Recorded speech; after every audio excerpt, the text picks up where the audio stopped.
ये समझा कि इन्वेस्टिंग क्यों इंपॉर्टेंट है, स्टॉक मार्केट क्या होता है, कंपनीज आईपीओ के थ्रू कैसे लिस्ट होती हैं और इन्वेस्टर्स मार्केट में कैसे पार्टिसिपेट करते हैं। लेकिन अब सबसे इंपॉर्टेंट सवाल आता है कि जब कोई बोलता है कि उसने रिलायंस के शेयर्स खरीदे या टाटा मोटर्स के शेयर बेचे, तो वो स्टॉक एक्सचेंज को डायरेक्टली कॉल तो नहीं करते होंगे, तो एक्चुअली में ट्रेडिंग होती कैसे है। तो चलिए बेसिक्स ऑफ स्टॉक मार्केट के एपिसोड 5 में समझते हैं कि स्टॉक मार्केट में ट्रेड कैसे करना है। स्टॉक मार्केट में ट्रांजैक्शन करने के लिए आपके पास दो ऑप्शंस होते हैं। पहला ऑप्शन है ब्रोकर को कॉल करके बाय या सेल ऑर्डर प्लेस करना, और इस मेथड को कहते हैं कॉल एंड ट्रेड। दूसरा और ज्यादा कॉमन मेथड है खुद से ट्रेड करना एक ट्रेडिंग प्लेटफॉर्म के थ्रू, जो ब्रोकर प्रोवाइड करता है, जो वेब या फिर मोबाइल दोनों पर एक्सेसिबल हो सकता है। इस प्लेटफॉर्म को ट्रेडिंग टर्मिनल कहते हैं। यही वो जगह है जहां आप प्राइस को देखते हो, ऑर्डर्स को प्लेस करते हो, अपनी पोजीशंस ट्रैक करते हो और अपने इन्वेस्टमेंट्स को भी मैनेज करते हो। चलिए एक ट्रेडिंग टर्मिनल में लॉग इन करते हैं और इसे समझते हैं। हर ब्रोकर का इंटरफेस थोड़ा अलग हो सकता है, लेकिन बेसिक इंफॉर्मेशन और स्ट्रक्चर ऑलमोस्ट सेम रहता है। इस प्लेटफॉर्म को समझने के लिए मैं काइट बाय ज़ीरोधा यूज कर रही हूँ। जब आप ट्रेडिंग प्लेटफॉर्म में लॉग इन करते हो तो सबसे पहले आपको डैशबोर्ड दिखाई देता है। डैशबोर्ड पर आप देख सकते हो कि आपके पास कितना पैसा अवेलेबल है, आपके करंट होल्डिंग्स क्या हैं और आपका ओवरऑल पोर्टफोलियो की वैल्यू कितनी है। इसके बाद आती है मार्केट वॉच। मार्केट वॉच एक सिंपल लिस्ट होती है उन स्टॉक्स की जिन्हें आप ट्रैक करना चाहते हो। एग्जाम्पल के लिए आप Reliance industries, HDFC bank, Tata Motors और इन्फोसिस को अपनी वॉच लिस्ट में ऐड कर सकते हो, ताकि आप उनके प्राइसेस को दिन भर मॉनिटर कर सको। हर स्टॉक के साथ एक और इम्पॉर्टेंट चीज होती है जिसे मार्केट डेप्थ कहते हैं। मार्केट डेप्थ आपको बताता है कि कितने लोग अलग अलग प्राइस पर बाय करने के लिए रेडी हैं और कितने लोग अलग अलग प्राइस पर सेल करने के लिए रेडी हैं। एक साइड पर बायर्स दिखाई देते हैं और दूसरी साइड पर सेलर्स। एग्जाम्पल के लिए अगर रिलायंस अराउंड इस प्राइस पर ट्रेड कर रहा है, तो आप देख सकते हो कि बायर्स इन प्राइसेस पर खरीदने के लिए रेडी हैं और सेलर्स इन प्राइसेस पर शेयर्स को ऑफर कर रहे हैं। Trading system simply in buyers और सेलर्स को मैच करता है और ट्रेड एग्जीक्यूट हो जाता है। जब आप किसी स्टॉक को सिलेक्ट करते हो तब आप बाय ऑर्डर या सेल ऑर्डर प्लेस कर सकते हो। तो चलिए समझते हैं कि ऑर्डर्स प्लेस कैसे करते हैं। मान लीजिए आप HDFC बैंक के शेयर्स खरीदना चाहते हो। याद है हमने HDFC बैंक को हमारी मार्केट वॉच में ऐड किया था। अब जब आप अपने कर्सर को उस स्टॉक के ऊपर लेकर जाते हो तो आपको B और S जैसा साइन दिखाई देता है। B का मतलब होता है बाय और S का मतलब होता है सेल। जब आप B पर क्लिक करते हो तो एक छोटा सा ऑर्डर बॉक्स ओपन होता है जिसमें सारी डिटेल्स होती हैं। यहाँ आप क्वांटिटी मेंशन कर सकते हो। मान लीजिए हम 10 शेयर्स बाय करना चाहते हैं। नीचे आपको दिखाई देगा कि रिक्वायर्ड मार्जिन कितना है, यानी कि इन 10 शेयर्स को ट्रेड करने के लिए कितने पैसे चाहिए, और साथ ही में ये भी दिखाएगा कि आपके पास ऑलरेडी कितना मार्जिन अवेलेबल है। लेकिन इस छोटे से बॉक्स में काफी सारी चॉइसेस होती हैं। तो चलिए इन चॉइसेस को एक एक करके समझते हैं। सबसे पहली चॉइस जो आप देखते हो वो है BSE या NSE। इंडिया में जैसे कि हमने बात किया था हमारी पिछली वीडियोस में, दो स्टॉक एक्सचेंजेस इंपॉर्टेंट है, NSE और BSE। ज्यादातर बड़ी कंपनीज दोनों एक्सचेंजेस पर ही लिस्टेड होती हैं। इसका मतलब है कि आप सेम स्टॉक को NSE से भी बाय कर सकते हो और BSE से भी बाय कर सकते हो। दोनों एक्सचेंजेस पर प्राइस यूजुअली ऑलमोस्ट सिमिलर होते हैं, बस थोड़ा सा माइनर डिफरेंस हो सकता है। आप किसी भी एक्सचेंज को चूज कर सकते हो। इस एग्जाम्पल के लिए हम मान लेते हैं NSE को चूज करते हैं। अब अगली चॉइस आती है लिमिट ऑर्डर और मार्केट ऑर्डर की। मार्केट ऑर्डर का सिंपल मतलब होता है कि आप इमीडिएटली बाय या सेल करना चाहते हो बेस्ट अवेलेबल मार्केट प्राइस पर। एग्जाम्पल के लिए अगर HDFC बैंक अभी इस प्राइस पर ट्रेड कर रहा है और आप 10 शेयर्स बाय करने के लिए मार्केट ऑर्डर प्लेस करते हो, तो आपका ऑर्डर इंस्टेंटली एकदम से एग्जीक्यूट हो जाएगा सबसे करीब के अवेलेबल सेलिंग प्राइस पर। याद है हमने मार्केट डेप्थ देखा था, जहां हमें आइडिया मिला था कि बायर और सेलर्स किस किस प्राइस पर बाय और सेल करने के लिए रेडी हैं। उसी के बेसिस पर आपको मार्केट प्राइस मिलता है। मार्केट ऑर्डर में आप एग्जैक्ट प्राइस कंट्रोल नहीं करते, आप सिंपली मार्केट का अवेलेबल बेस्ट प्राइस एक्सेप्ट करते हो। दूसरा टाइप होता है लिमिट ऑर्डर। लिमिट ऑर्डर में आप एग्जैक्ट प्राइस स्पेसिफाई करते हो जहां आप बाय या फिर सेल करना चाहते हो। मान लो आपको लगता है कि HDFC बैंक इस प्राइस पर थोड़ा महंगा है और आप इसे तभी बाय करना चाहते हो जब ये कुछ 10-15 पॉइंट नीचे हो। इस केस में आप 10 पॉइंट नीचे का लिमिट ऑर्डर प्लेस कर सकते हो। आपका ऑर्डर तभी एग्जीक्यूट होगा जब मार्केट उस प्राइस तक आएगा। सिंपल बात यह है कि आप लिमिट ऑर्डर आपको प्राइस कंट्रोल करने देता है, जबकि मार्केट ऑर्डर आपको इंस्टेंट एग्जीक्यूशन देता है। इस एग्जाम्पल के लिए हम इस 10 क्वांटिटी को मार्केट ऑर्डर पे बाय करते हैं। अब आती है एक और इंपॉर्टेंट चॉइस, इंट्राडे MIS या फिर लॉन्ग टर्म CNC। CNC का फुल फॉर्म है कैश एंड कैरी।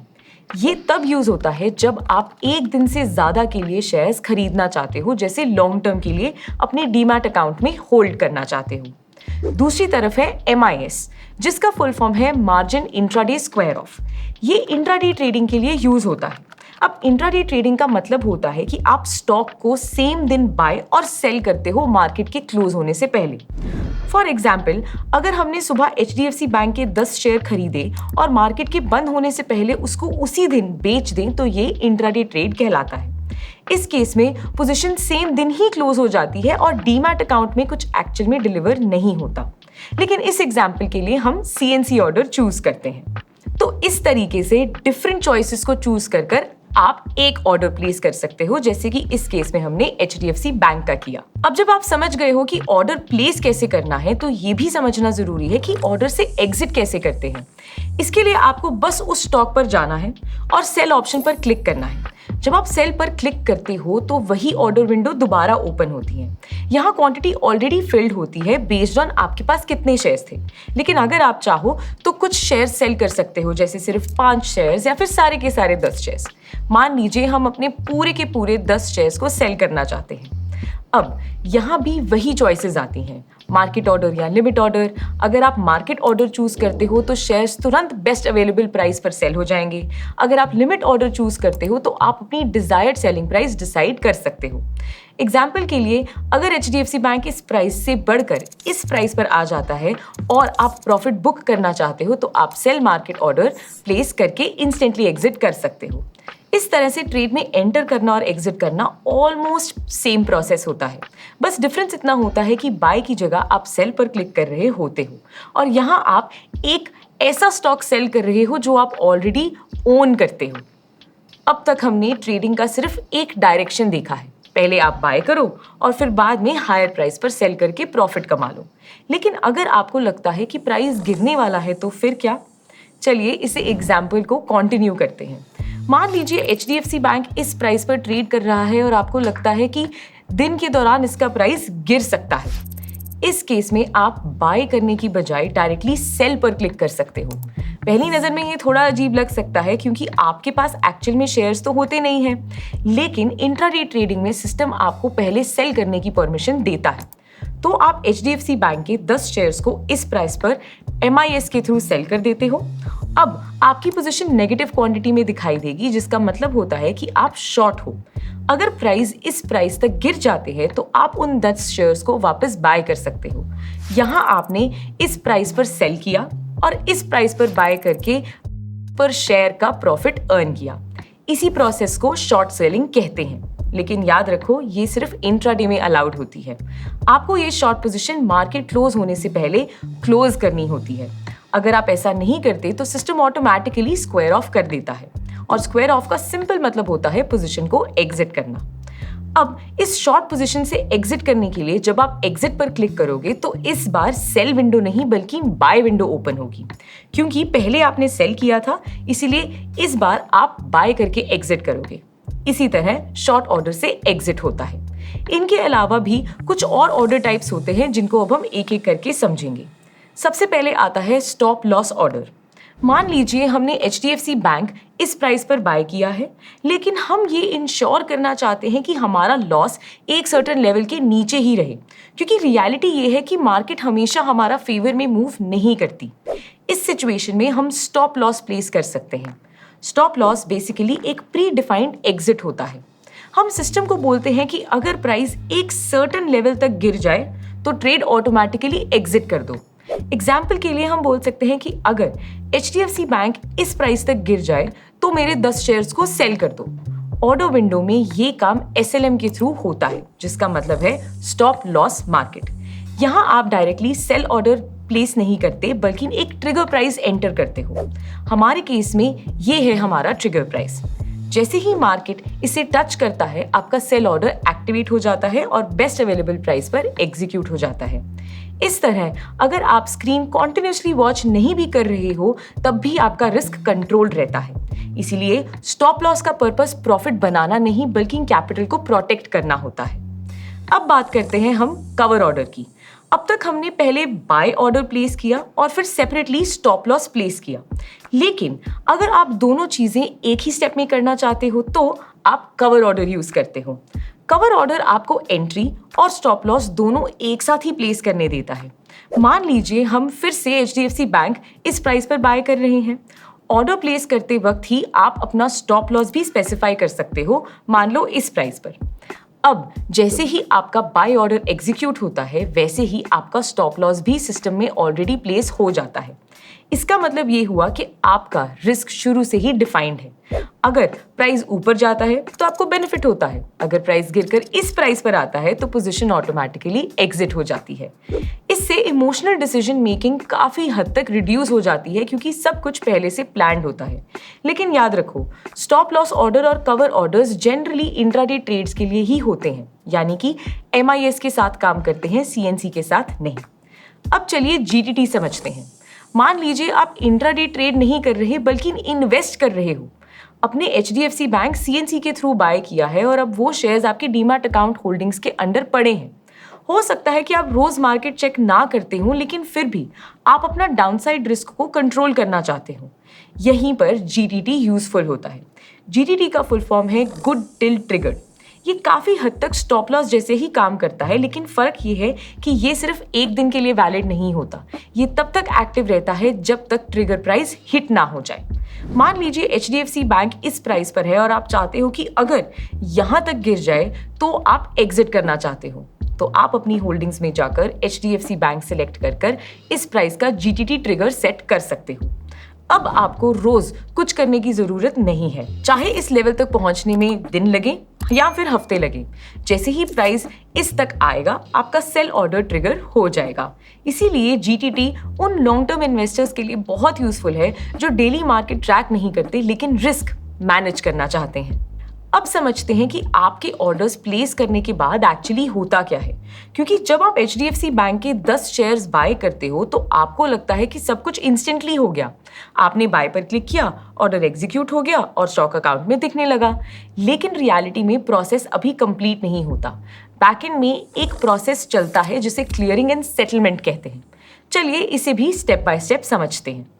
स्टेप 1 में आप ऑर्डर प्लेस करते हो। मान लीजिए आप HDFC बैंक के 10 शेयर्स इस प्राइस पर CNC ऑर्डर के थ्रू बाय करते हो, जैसे कि हमने एग्जाम्पल में अभी समझा। जैसे ही आप बाय पर क्लिक करते हो, ब्रोकर चेक करता है कि आपके अकाउंट में सफिशिएंट बैलेंस है या नहीं। अगर सब ठीक है तो ऑर्डर एक्सचेंज को भेज दिया जाता है। एक्सचेंज पर आपका बाय ऑर्डर किसी और के सेल ऑर्डर के साथ मैच होता है और ट्रेड एग्जीक्यूट हो जाता है। इस दिन को T-डे कहते हैं, यानी कि ट्रांजैक्शन डे। अब स्टेप 2 में आपकी मनी ब्लॉक होती है। जैसे ही ट्रेड एग्जीक्यूट होता है, रिक्वायर्ड अमाउंट आपके अकाउंट से ब्लॉक हो जाता है, यानी आपकी तरफ से पेमेंट कमिटमेंट हो चुकी है। लेकिन इस पॉइंट पर अभी शेयर्स फुल्ली आपके डीमैट अकाउंट में नहीं आते। अब स्टेप 3 में आपको आपका स्टॉक पोजीशंस में दिखाई देता है। इसका क्या मतलब है समझते हैं। जब आप HDFC बैंक को बाय करते हो तो वो उस दिन आपको पोजीशंस टैब में दिखाई देता है। इसका मतलब ये है कि ट्रेड हो गया है लेकिन अभी सेटलमेंट बाकी है। अब स्टेप 4 में ये सेटलमेंट होती है T+1 पर। अब क्योंकि इंडिया में T+1 ट्रांजैक्शन साइकिल फॉलो होता है, इसका मतलब ये है कि अगर आप CNC ऑर्डर प्लेस करते हो तो ट्रांजैक्शन के अगले वर्किंग डे स्टॉक आपके डीमैट अकाउंट में ऐड होता है। ट्रांजैक्शन वाले दिन आपको स्टॉक पोजीशन टैब में दिखाई देता था और एक दिन बाद जब स्टॉक डीमैट अकाउंट में क्रेडिट हो जाता है तो अब वो आपको होल्डिंग टैब्स में दिखाई देता है। MIS ऑर्डर के केस में स्टॉक सिर्फ पोजीशन टैब में ही दिखाई देता है क्योंकि ये ट्रेड सिर्फ इंट्राडे के लिए वैलिड होता है। अब अगले स्टेप में सेलिंग साइड को समझते हैं। मान लीजिए HDFC बैंक इस प्राइस से बढ़कर ये हो जाता है और आप अपने 10 शेयर्स को सेल कर देते हो। जैसे ही आप सेल पर क्लिक करते हो, वो दिन सेल ट्रांजैक्शन के लिए टी डे बन जाता है। इसके साथ ही दो चीजें होती हैं। पहली, शेयर्स आपके होल्डिंग से रिमूव हो जाते हैं। दूसरी, सेल प्रोसेस स्टार्ट हो जाता है। फिर नेक्स्ट स्टेप में फंड्स का रिफ्लेक्शन आता है। सेल करने के बाद पैसा आपके अकाउंट में काफी जल्दी रिफ्लेक्ट होने लगता है और आप इसे दूसरे स्टॉक्स खरीदने के लिए भी यूज कर सकते हो। लेकिन फुल सेटलमेंट में अभी भी प्रोसेस हो रहा है। स्टेप 7 में ये प्रोसेस कंप्लीट होता है। अगले वर्किंग दिन यानी T+1 पर सेटलमेंट कंप्लीट हो जाती है और फुल अमाउंट ऑफिशियली क्रेडिट हो जाता है। तब अगर आप चाहें तो उस पैसे को विड्रॉ भी कर सकते हो। तो सिंपल शब्दों में आप टी डे पर बाय करते हो और T+1 पर शेयर्स रिसीव करते हो। सिमिलरली आप टी डे पर सेल करते हो और T+1 पर फुल्ली सेटल फंड्स रिसीव करते हो। इसीलिए स्क्रीन पर सब कुछ इंस्टेंट दिखने के बावजूद बैकएंड में एक प्रॉपर सिस्टम काम कर रहा होता है जो इंश्योर करता है कि बायर्स को शेयर्स मिलें और सेलर्स को पैसे मिलें। इसी प्रोसेस को क्लियरिंग एंड सेटलमेंट कहते हैं। तो चलिए अब जल्दी से समझते हैं कि इस वीडियो में हमें क्या क्या ध्यान रखना है। सबसे पहला है, मार्केट ऑर्डर्स इंस्टेंट एग्जीक्यूट होते हैं जबकि लिमिट ऑर्डर्स आपको प्राइस कंट्रोल देते हैं। दूसरा, CNC डिलीवरी के लिए होता है जबकि MIS स्ट्रिक्टली इंट्राडे के लिए होता है। तीसरा, आप स्टॉक को इंट्राडे में शॉर्ट कर सकते हो लेकिन मार्केट क्लोज होने से पहले एग्जिट करना जरूरी है। चौथा, हमेशा अपना रिस्क डिफाइन करने के लिए स्टॉप लॉस का यूज करना चाहिए। पांचवा, कवर ऑर्डर्स एंट्री और एग्जिट प्लानिंग को एक साथ पॉसिबल बनाता है। और छठवां, सेटलमेंट इंस्टेंट नहीं होता, शेयर्स और फंड्स का प्रोसेस T+1 पर कंप्लीट होता है। अब आप एग्जैक्टली समझ चुके हो कि एक ट्रेड कैसे होता है, ऑर्डर प्लेस करने से लेकर फाइनल सेटलमेंट तक। अब स्टॉक मार्केट सिर्फ स्क्रीन पर हिलते हुए नंबर्स का गेम नहीं है, बल्कि एक ऐसा स्ट्रक्चर्ड सिस्टम है जिसमें आप एक्टिवली पार्टिसिपेट कर सकते हो। अगले एपिसोड में हम समझेंगे कि ये स्टॉक प्राइस एक्चुअली मूव क्यों करते हैं। तो मिलते हैं अगले एपिसोड में, तब तक के लिए हैप्पी इन्वेस्टिंग।